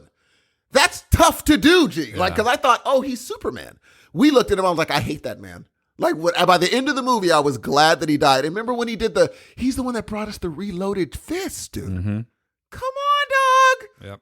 Come on, dog. So that's the movie. Like, I'm looking forward to Mission Impossible, and I'm looking forward to the next Top Gun. What's your most anticipated movie of 2023? Oh, I love that you asked me that. Let me look. I have to do that myself. This was just one that I just thought of. I pulled it out of my ass, as they say, Steve. Upcoming 2023 blockbusters. Here we go. I'm looking myself. What in the hell is The Rock doing? Oh, he's going to be doing a Christmas film. Okay. Okay, so let's see here. Guardians, I'm not. I will watch it. Just to be in the convo. What about John Wick? John Wick is definitely up there. That's up there. Aquaman, I'm not. Ant-Man, yes, but only because I really want to see Kang. Creed 3, highly anticipated for me. Hey, but what's me and Kraven Rocky. the Hunter? What's that? What's Kraven the Hunter? Kraven the Hunter is that's going to be, oh God, what's homie's name? I don't like that guy. Everyone loves him. He was Quicksilver in Ultron. What's that guy's name? Oh, I know who you're talking about. He was Kick-Ass. Oh, which was a great movie. That. I'll watch that. Oh, I'm going to watch it. But it's going to be off of that Sony Marvel. Oh, I don't know if I will. So you know how that goes. I'll tell you what I'm not looking forward to seeing. I've never seen one of these movies, by the way. It has nothing to do with the content. I have no desire. Magic Mike's Last Dance, Steve. Hell no, dude. No. Have you ever seen any of the Magic Mikes? Not even one. No desire. Yeah, Creed 3 definitely up there for me. What else? John Wick. What about the Marvels? Or the Marvels? No. I will definitely watch that. Evil Dead Rise is another one. Have you seen the trailer for Evil Dead Rise? Dude! I have not watched it yet. It's going to be fantastic, Dan. I've kind of been, you know me and trailers, I like to watch them. And this one, I'm like, I don't know, man. Maybe I don't want to watch it. I've been sitting on it. Bro, what about I got to tell you, I don't think this is going to be one of the top movies of the year. But, and I don't like these movies. Have you seen the trailer for Transformers Rise of the Beasts? I have not.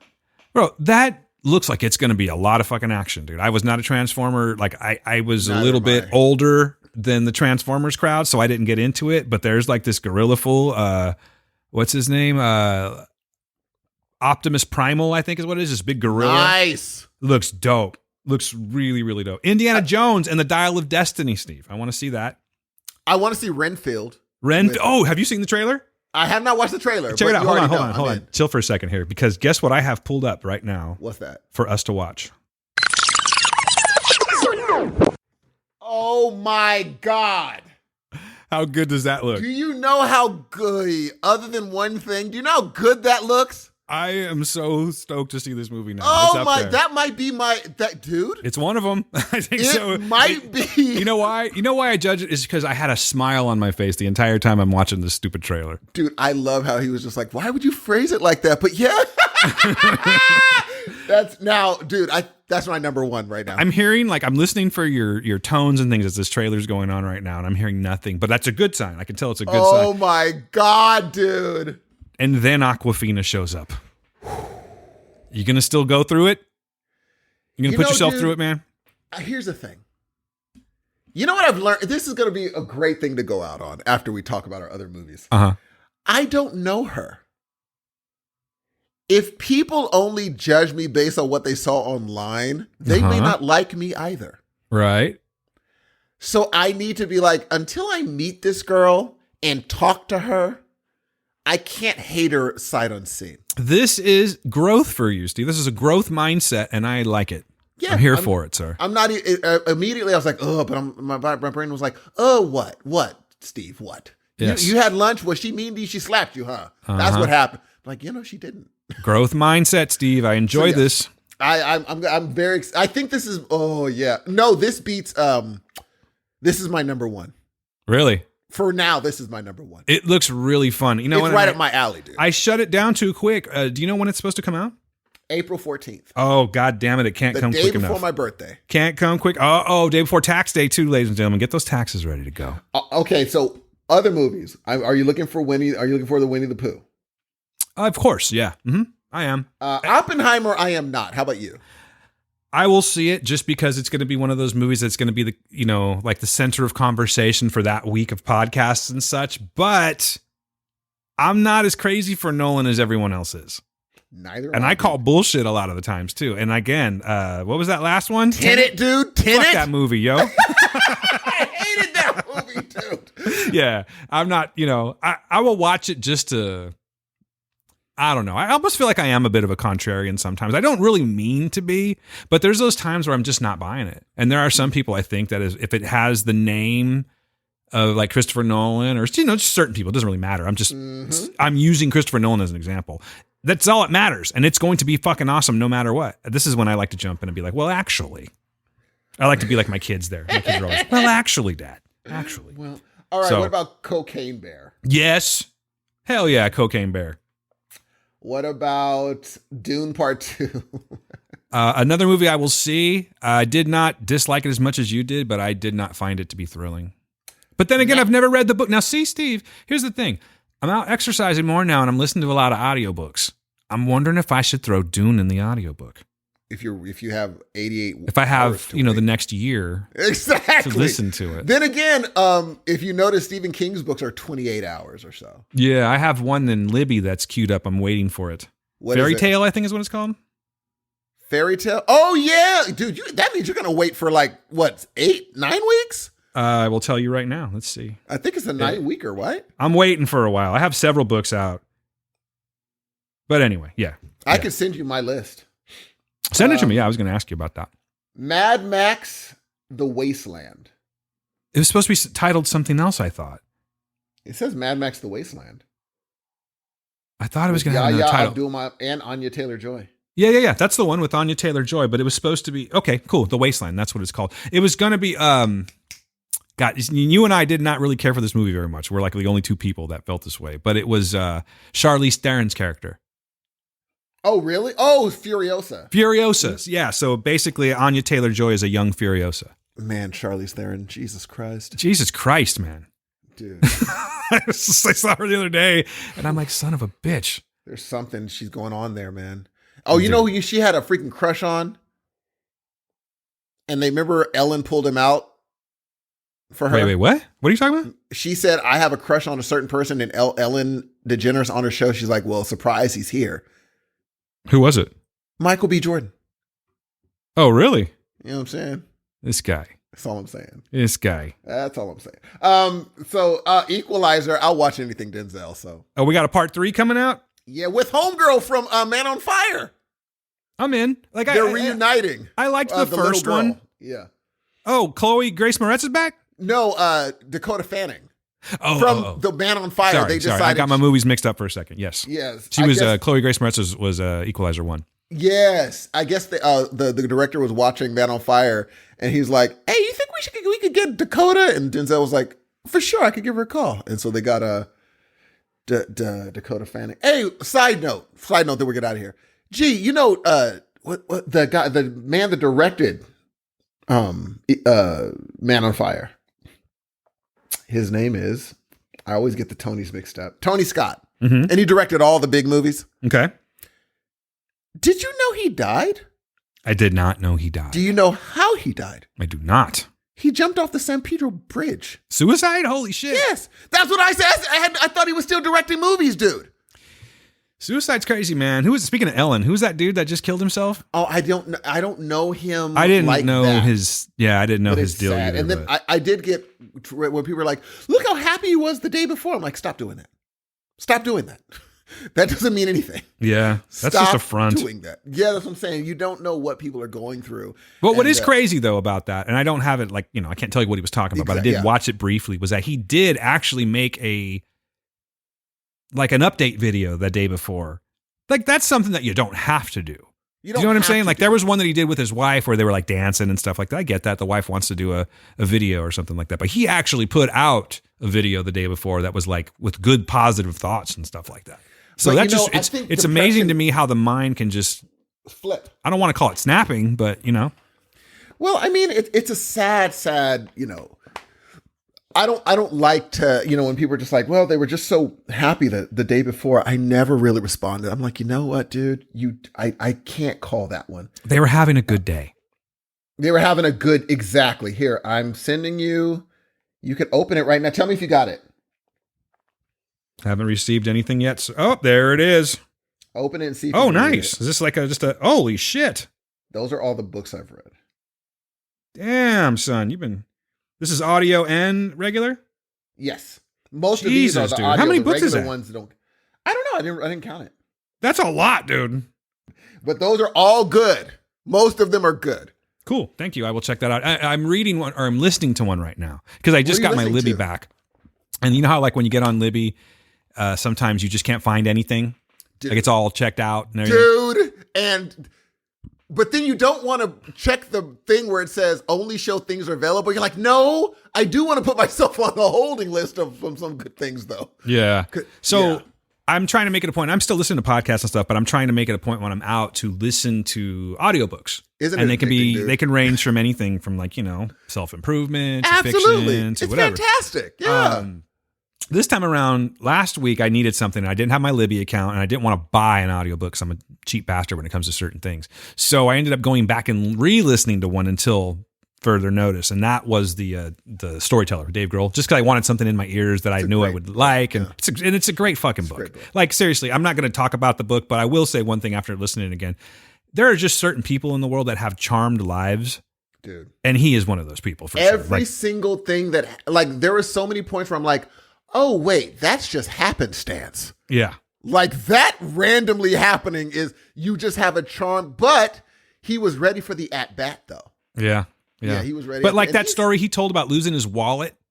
Dude. And then 10 years later, the wallet, Dude. you know, that's kind of Come shit on, doesn't happen to man. everyone. So anyway, yeah, since I'm talking about it, if you haven't read or listened to The Storyteller by Dave Grohl, I highly suggest you listen to it. Reading it, I'm sure is fine. You're probably going to get some cool pictures and stuff like that for reference, but his storytelling is fantastic. I'm glad he called it The Storyteller. That means you read Paul Simon's. I have that one on hold, actually. Oh, dude, you are gonna have so much to say. Yeah. I got that one on hold. Dude, it's gonna be great. You're gonna love So I ended up, because I really couldn't find a lot and I wanted to listen to something on my walk. So I pulled up an autobiography. Mm-hmm. Whose autobiography do you think I'm listening to, Steve? this is fun. So it's an actor. I'll go there. Yeah.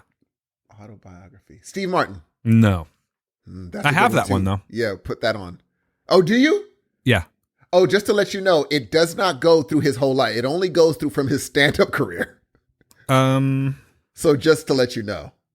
Okay. No, I have that book. At least I have a book by Steve Martin. It shocked me because he ended. He's like, well, you guys all know what happened from here. I'm like, whoa. And the rest is, as they say, history. Like, oh. But anyway, let me think. An actor, comedic actor, has he done comedy? Yeah. He or she. He. Okay. Has he done comedy? Yes. Oh, this is Not his forte.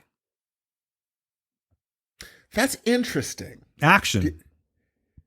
Action. You're an action. He's a bit of a pariah right autobiography. now. Oi. And we've talked about him recently. Oi. Black? Mm-hmm. Black action star. That's a bit of a pariah. It's not Wesley. Oh, very close in letters, though. Mm-hmm. Damn. Oh, yeah. Mm-hmm. Oh, yeah. Mm-hmm. Oh, Dad, got it. Will Smith, ladies and gentlemen. You're listening to Will Smith's book? It is called Will. Yes, I'm listening. And how do you like it so far? It is, is there a full title or is it, I think it's just called Will. Willard. Yeah, read by the author, unabridged. It's interesting so far. It's fun. You know, I mean, I like listening to people's life story. And he's an interesting guy just because, like, we already had this conversation last week, but dude did some shit. I'm not entirely sure that I'm in disagreement with that under the circumstances. You know what I'm saying? And I'm listening to his book. And it's actually, all I've really learned about so far is that his father was pretty hard on him and his brother as far as how they raised them. I didn't even know he had a brother. And And then right now it's all talking about how his teenage years and how he met Jazzy Jeff. So it's been interesting. Oh, I might and have like to going pick to that up. parties and battling and shit like that. So that's I might have to pick that up, dude. It's interesting. Yeah. I might have you to know, pick at it up. first though, let me see if I can pull up the forward real quick or the intro. Cause I was like, Does he talk that loud talk that he always does? yeah. And so I met Jazzy Jeff. Yeah, no, he's definitely talking. He's definitely talking like this in the book for sure. He's all talking the like time. this. Mm-hmm. Yeah, but he's also doing. Let me see if I can pull it up real quick. Because I almost turned around and went, nah, I'm not going to do it. Let me see. Hi, you're listening to my book. Yeah. Hold on. Let me just pull it up for you. Oh, it's in Libby. That's why. Hold on. That is so funny. I'm going to lose my place, I think. But I had to, because I was like, oh, I'm going to tell Steve about this book. I'm thinking this to myself, but I'm also like, he's going to hear that forward or intro, and he's going to just turn that shit off immediately. Why is my Libby not working? I really want to play this for you. Let's see. Penguin Random House Audio presents I almost backed out. Will Smith Right here, listen. with Mark Manson. Yeah. Oh my This is God. the author, y'all. 1, 2. Is that how he does the book, No, Dan? no. Oh. Listen. Thank you for taking this time with me. Oh. I hope you enjoy. Yeah. So it's like this. No. So anyway, that's I his am intro. downloading this book right now. And I'm like, I don't know if I can do this the whole time. But no, I mean, yeah, he's got that talk because I think that's just how he talks. But like, it's not, to me, it's not annoying to where I couldn't get past it. Thank you for listening to my book. Thank you for listening. Oh, Will. Okay. Dude, it's available now. Get it. Let's read it together, Steve, and then we'll talk about it next week. Hey! Borrowed now. Nice. With Reading Mark or listening? Manson. Reading or listening? I'm listening. Nice. All right, then. We got something to talk about next week. Look at this. I can't See? believe it was available. 2023, we're planning stuff out. We've already got something to talk about for the next Let me see how episode. long this book is. 16 hours, I believe. Jesus, what the hell does he have to talk A about? lot of shit he's going to talk about, Steve. He's going to talk about getting divorced. He's going to talk about Philly and all kinds of Johns. We have an open relationship. Yeah. And so This one time I walked in, right, and she was getting dick down on the chaise lounge. he's like, I walked into a church and they were like, you got to be quiet. I said, okay, let me ask y'all something. Dog. They said for me to say my prayers quiet, so I was like, Our Father who art in heaven, hallowed be thy name. All right? Stupid. He'd be the first killed in a quiet place. You say we can't say nothing? Jesus Christ. Hey, can y'all keep it down? I'm trying to watch this movie. Gee, I don't know if I could. You know what's funny? I bet he would just make me laugh just talking to me. I'd be like, dude, you are so much, bro. Listen, man, I know it's just easy to take this little piece of history on him and be like, and be, very 2022 about it all. But I've liked this guy for a very long time. Dude. And I'm just going to read the book. I can't wait to read it because if I was judged on my worst moment. Exactly. Because he's been the most beloved for so long. We all have a moment in time that we're not proud of. I do. What that means is people were waiting for a reason. Mm-hmm. That's what happened. Let's jump on the guy that we never thought we could jump on. Because I don't know if anybody knows, but Dana White just hit his wife, and no one's talking about that. Yeah. Hey, I'm not going to front and act like that whole thing wasn't like total fodder for conversation when we talked about it initially. But that's what it was. It happened, and we talked about it. But time has been, we've been removed from that basically. And honestly, I'm not ever condoning violence, but no, I just always thought he was kind of goofy. There's certain situations where if I was to put myself into that, I don't know how I would react. I just think he's always been goofy. I think for me and a lot of cats, he's just a goofy cat. That's not even, that might be worse than the whole hitting thing. Because I'm like, we kind of judged him because he's not hard enough for us. Yeah. You know what's crazy? Man? You know what's crazy about this book though, Steve, is that it came out in November of 2021. Oh, if it had only been just a few months more, we could have had some backup story in there. And if it would have came out a few months later, it would not be available right now. Probably not. People would have been like, oh, I got to hear. I wonder if he's going to go into him and Jada's Because I know he's jealous of Tupac. I think so, dude, because he talks about, now, was he married before? Yes. Okay, because he does talk about divorce in this here. Yes. But I think this, like the first chapter is him telling, so sorry, let me try that again. The first chapter is him telling the story about his brother and him and his dad, how they had this wall that they were building. I assume it was for their house, and it took forever for them to build this because it was two kids, and the dad was like, this is building character. Go out there and build this fucking wall. Day or night, rain or shine, sick, whatever, they were out there building this wall. So his whole thing is like, I look at my life that way. I can't look at my life like the wall. I'm looking at it as each individual brick. Or actually, it's more like, I'm looking at it like each individual brick. Building a wall. Yeah. No, but what I'm saying is his, it's like an analogy for just all of the different things that have happened in his life. So I'm very curious to see what turns up in this book. I'm only like, I don't know, as far as listening goes, I'm probably 45 minutes to an hour into it. Oh, but so far, I like you. I will give you my review next week. Sounds good, brother. Well, I guess that pretty much wraps it up for another Heroes of Noise episode. Episode 201, first one of 2023, ladies and gentlemen. A great one, no less. Thank you very much, Steve. I appreciate that. I feel the same way. You know what I mean? We killed it as normal. Hey. And the next time you're going to hear us, we're going to be killing it again and talking about Willard Smith and how good his book was. Yeah. Love y'all. Peace. I'm going to give it like 4 out of 5 slaps. And then, by the way, in the interim, if we're not around and you want to hear something like us, apparently they can listen to, what is it again, Steve? Dude, I'm not going to give them too much time. No way, dude. When I said it twice, I was like, I don't like this. Doesn't feel good at all. Okay, I will tell you what. I will bleep it out for you. How's Please that? do, because I will. I only want to give love to our circle. Fair enough. I'm going to go ahead and bleep it. And I promise we're not talking about anybody that we know personally. No. No, we really aren't. I'm just kidding. All right. Enough babbling. I got some exercising to do, Steve. It's my day off today. Dude, you're not going 7 days a week, are you? No, I go 5. All right. I go 5. All right. Enjoy your workout. Thank you, sir. I think you said your goodbyes already, did you not? Yes, I did. All right, then I'll say mine. Hey, everyone. It's been great talking to y'all. We'll be back before you know it, because that's what we do. My name is Dan Ramirez. That is Steve Hudson, and we are this little team that we call the Heroes of Noise. Be good to yourselves. Be good to the people around you. Peace.